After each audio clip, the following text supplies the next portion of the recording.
Here we go. Hey, welcome to Life After High School Graduation video series. And this is number, I think 5 or 6. But here we are. We decided that jobs going into the summer months is going to be the most important topic. Part-time, full-time, in-between time. We're going to be talking about jobs. And yes, by popular demand, I got voted to be the interviewee instead of the interviewer, for this one because, most of my history, you guys, has been in the jobs area, making sure we match up the right people with the right jobs out there. So we're going to talk about that, but I needed to make sure we had the right co-host here today, and we have Mr. Brian Colorite, sir. Guys. And he and I are going to talk jobs, what's expected, all those kinds of things. So, Brian, as we've talked about, what do you think we should start with first? Yeah, I think we should break down probably the top 10 company expectations for today. Okay. That obviously that makes the most sense. What do you think out there is the most important thing? I'll tell you what. Number one, and it's not how good education you got, any of those kinds of things, is what do you look like? Dressing, your appearance. It's the most important thing. You know that saying where, you only get a chance to make that one first good impression? Yep. If you're dressed poorly, and I won't even go into detail what that means, you're not going to get it. Absolutely. Brian, you've interviewed people. What do you think? Yeah, I mean, we've had interviews where we've had individuals show up in pajama pants, sweatpants, just looked like they crawled out of bed. Just really, really poor attire choice when attending a job interview. You want to make sure you look professional. So that's what we've seen a few times, and it just So what you look like, everybody, is the most important thing. Right off the top, it is. My mom, who's 90 now, said, Marvin, if you're going to apply, make sure you look the part. And that's just what you need to do. Another thing that as you go, do a little history check on whoever you're going to interview with. Absolutely. Okay? Absolutely. That if you have a little bit of information about whether it's the Dairy Queen or it's, such and such manufacturing, it doesn't matter. Do a little bit of history check so you can talk the talk with them. Other things, when they come and talk to you, Brian, for an interview. Honestly, being on time, that's a huge, huge thing. I mean, being able to show up when you say you're going to show up is probably one of the most critical components in this job market. Don't take anything for granted, you guys. I like to think that you've heard of the Shark Tank stuff. Well, you are your own company, all right? Absolutely. Think about that. You are your own company, and every chance you get to go in for an interview with anybody, it's that Shark Tank moment. And so it's not all about just the company talking and asking you questions. You have to be prepared to ask the questions back. So I've interviewed a lot of people in my time, and I'll tell you, there's nothing better than to know somebody knows about something about your company. Absolutely. When you're talking to them. Absolutely. In this day and age, you have the internet out there, so I mean, it's so easy to look up companies and see what their mission, vision, values are, and really run with it. You can find a lot of information online. So when you're thinking about getting ready and going in for an interview, then okay, one of the other things, make sure you're on time. Yep. Again, we're going to talk about that. But if you get the job, show up. Mm-hmm. They're not going to call and say, hey, are you coming in today? It's that ain't the deal.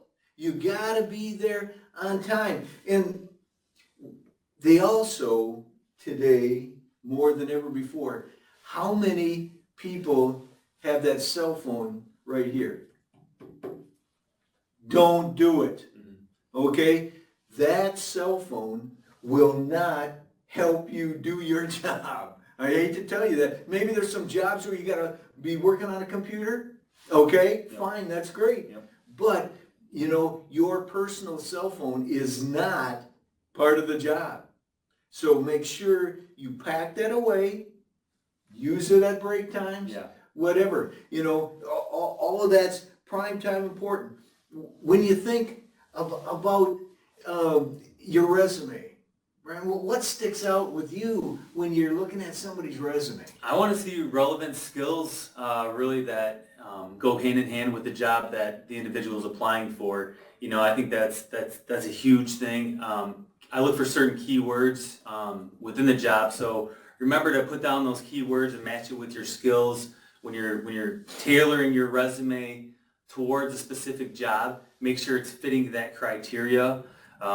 That's a really big component of the resume, I think. Well, I tell you what, you guys, if you think resumes are old news, somebody's kidding you. Having your career diary, that's really what a resume is, you guys. You know, one of my sons says, "Dad, do you remember when I worked, for this job?" And I say, "No, I wasn't there."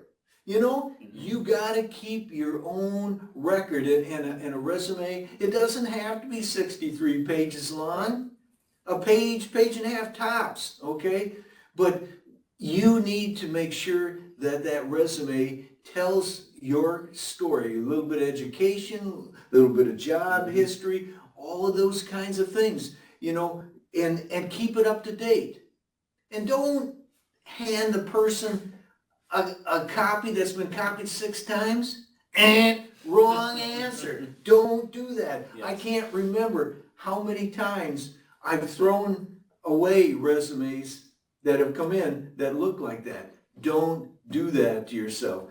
That is your job history, your career history, and people want to know it.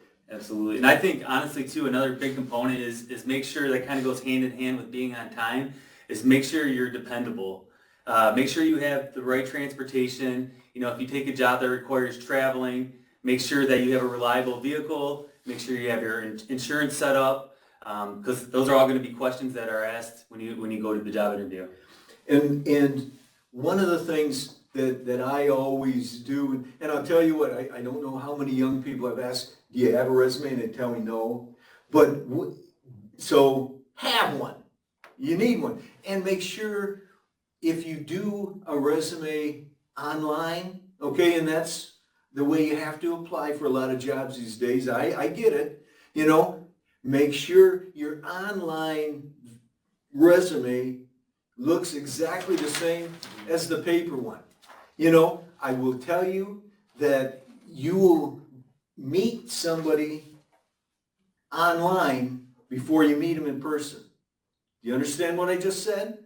That they will meet you. They will know who you are online before you even go in for that interview. So make sure what you look like online matches up what you got right here. Yeah, and I think a lot of times some individuals may try to tailor their resume to look like they're overqualified and they're proficient in maybe Microsoft Excel and Word, and maybe they have no idea about Microsoft Excel and Word, but they see in the job description those are some of the skills required. So maybe they're tailoring their resume to fit that job, but you have to remember, like, they're going to call you out on that. The interviewee's you're gonna have to, or the interviewer, I'm sorry, is going to call you out on that, and you need to be able to back up those statements on your resume. So that's another thing as well.